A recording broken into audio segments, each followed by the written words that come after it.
Hello everyone.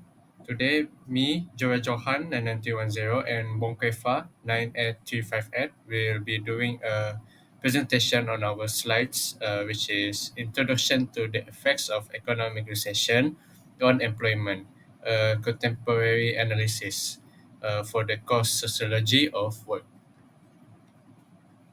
This is the content. During a recession, businesses may lay off employees as demand for goods and services falls.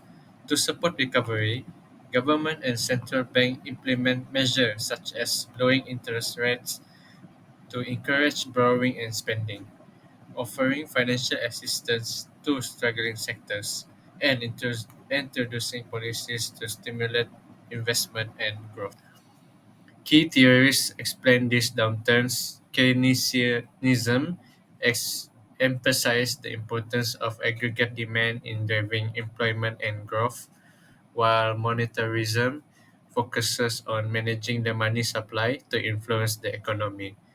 Vulnerable populations and industries are disproportionate. The COVID 19 pandemic significantly impacted global economies, causing unemployment to rise from 5.36% in 2019 to 6.58% in 2020 before gradually improving in subsequent years. The manufacturing sector faced severe disruptions, with global supply chain issues and reduced consumer demand leading to a 0.2% decline in Malaysia's Industrial Production Index in June 2021, according to MIDA.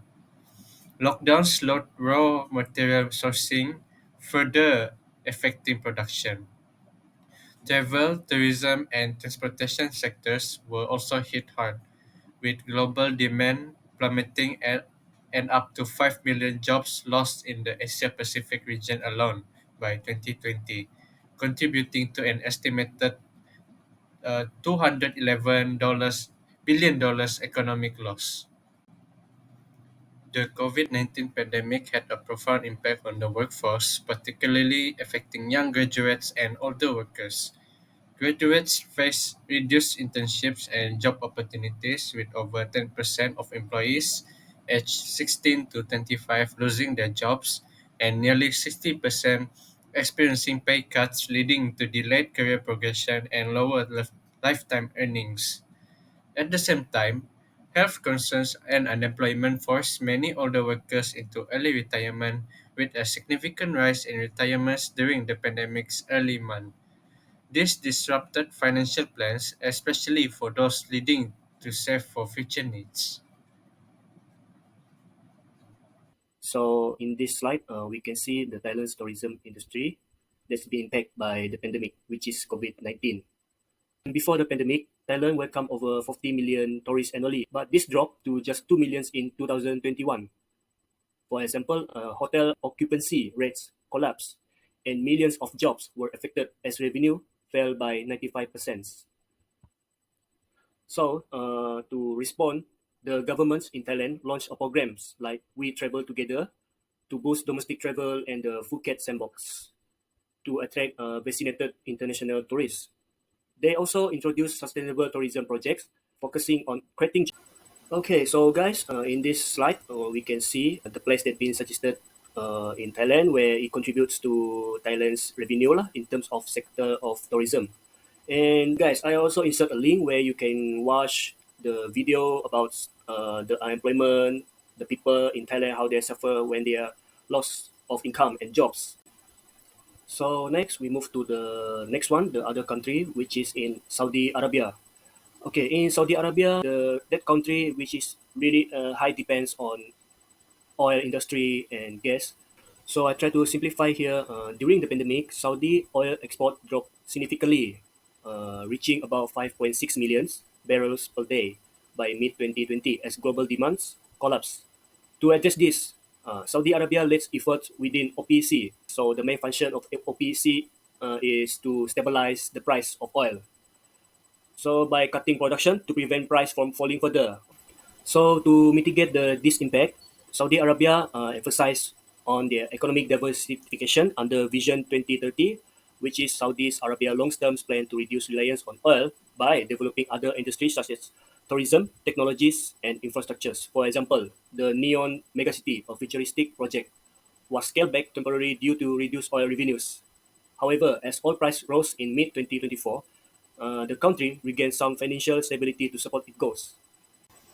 For the discussion, economic recessions like the one caused by COVID-19 have a big impact on society. People lost jobs, incomes drops, and many face financial insecurity. This also leads to mental health problems like stress and anxiety. The pandemic also affected education, with schools and universities moving online. But in some countries, limited access to technology made learning even harder. Industries like tourism were hit hard, losing millions of jobs worldwide. In Thailand, the government introduced programs like the Phuket Sandbox and We Travel Together to support local business and help recovery.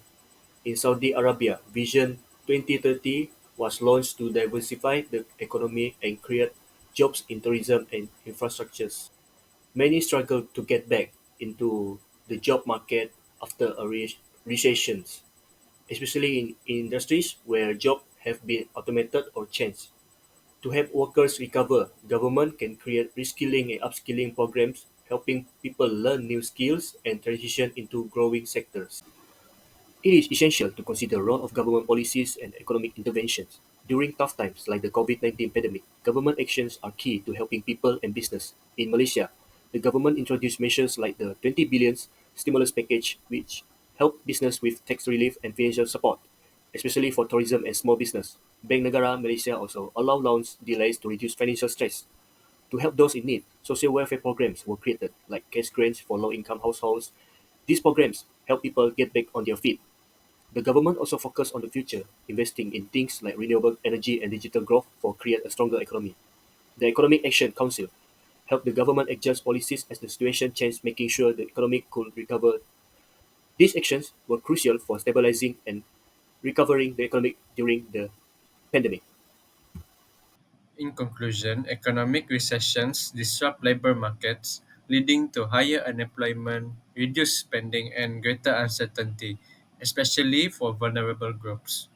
Theories like Keynesianism and monetarism helps explain recessions and guide policies to mitigate their effects.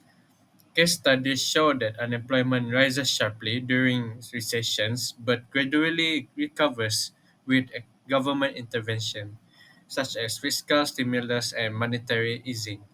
While recessions can cause short term setbacks, they demonstrate the resilience of economies when effective policies are in place.